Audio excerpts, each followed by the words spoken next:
Salut, c'est Sam de l'association L'Imaginarium.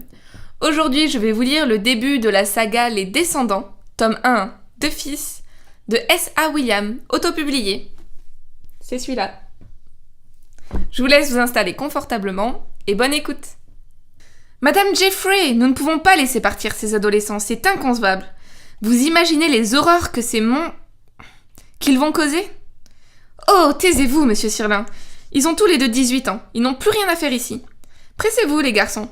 Une voiture va venir vous chercher dans les minutes à venir. Notre éducatrice était suffisamment agacée depuis l'arrivée de cette andouille de médecin, alors Matélio me poussa hors de la pièce communale où nous venions de terminer nos adieux. J'avais 18 ans depuis quelques heures, ce qui signifiait pour mon frère et moi que nous pouvions quitter le centre Echidna, où nous vivions depuis nos premiers mois. Matélio n'était pas mon frère biologiquement parlant. C'était un orphelin qui, après un événement inhumain et inexplicable, s'était retrouvé enfermé dans le service pédiatrique de l'Echidna pour être étudié en long, en large et en travers par ce satané docteur Sirlin. Tout comme moi. Forcément, ça a créé des liens d'être tous les deux des souris de laboratoire. Il était de quelques mois mon aîné et jouissait de ce privilège en jouant au grand frère protecteur et sage. Selon moi, le mot qui le caractérisait le mieux était lymphatique. Trop mou, trop sage, trop patient, trop indulgent. Ce qui me permettait de lui en faire voir de toutes les couleurs, c'était mon passe-temps préféré depuis ma plus tendre enfance. Il était svelte, avec un visage pâle et des yeux bleus. Quand mon frère s'énervait, seuls ses yeux reflétaient sa colère, tel un océan déchaîné, et cela me fascinait littéralement. C'est peut-être à cause de ça que je passais mes journées entières à tenter de le mettre hors de ses gonds. Il était aussi plus grand et gracieux, toujours élégant. Ce qui le différenciait en tout point de moi, le petit teigneux aux yeux noirs et avec des maudites taches de sang. La seule chose que nous avions en commun étaient nos cheveux, touffus et broussailleux. Impossible de les peigner correctement. Il les portait plus longs, et dans sa tignasse brune, presque noire, se trouvaient des mèches bleues qui n'avaient bien sûr rien de naturel, vu qu'elles étaient la conséquence de notre dernière virée en ville. Quant aux miens, qui étaient d'un blond vénitien, j'insiste sur ce terme, ils étaient parsemés de mèches rouges. Le coiffeur avait pris ça pour une mode étrange, mais c'était juste notre façon à nous de symboliser nos éléments. Je vous en conjure, nous ne pouvons pas les laisser s'enfuir. Mais quelle idiotie racontez-vous là encore ? Ils ne fuguent pas, notre établissement existe pour des jeunes de 12 à 18 ans.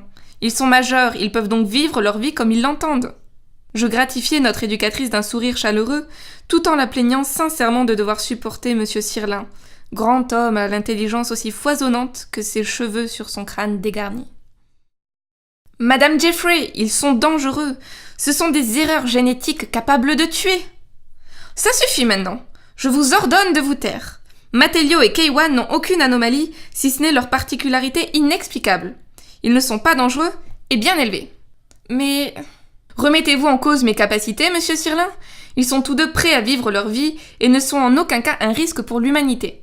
Pendant des années, vous les avez étudiés, analysés, opérés. Tout ceci car ils étaient obligés de rester dans ce centre. Maintenant, c'est fini. Dites adieu à vos expériences de savants fous et retournez disséquer tout ce qui vous tombe sous la main et qui est déjà mort.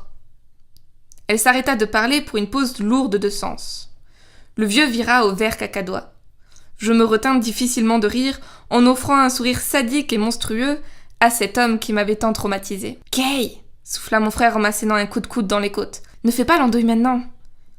Tu risques de tout faire foirer. » Je maugréai, mais me pliai à la volonté du grand sage, tout en sachant pertinemment qu'il avait raison.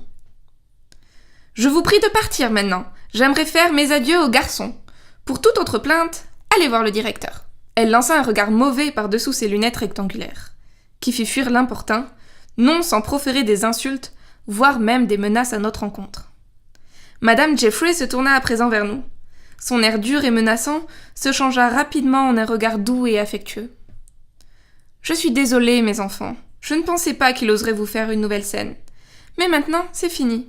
Votre vie peut commencer. » Elle nous fixa tour à tour avec un regard maternel. Cette femme nous avait élevés. Elle était pour nous une mère merveilleuse, à qui nous avions causé beaucoup de soucis. Je comprenais maintenant, en voyant ses yeux larmoyants, à quel point elle nous aimait. C'était une femme qui avait tout juste 40 ans, qui nous avait eu dans ses bras dès son premier métier d'éducatrice spécialisée, et qui ne nous avait jamais quittés. Petite, potelée avec de longs cheveux blonds tressés en natte africaine qui la rajeunissaient, ses rides en pas de doigts au coin des yeux ainsi que ses fossettes très prononcées lui donnaient un air sympathique, qui disparaissait bien vite à la moindre de nos incartades. Sévère mais juste, voilà ce qu'elle était. Je l'avais maudite bien des fois. Pourtant, quand le taxi klaxonna pour nous dire de monter, un pincement blessa mon cœur.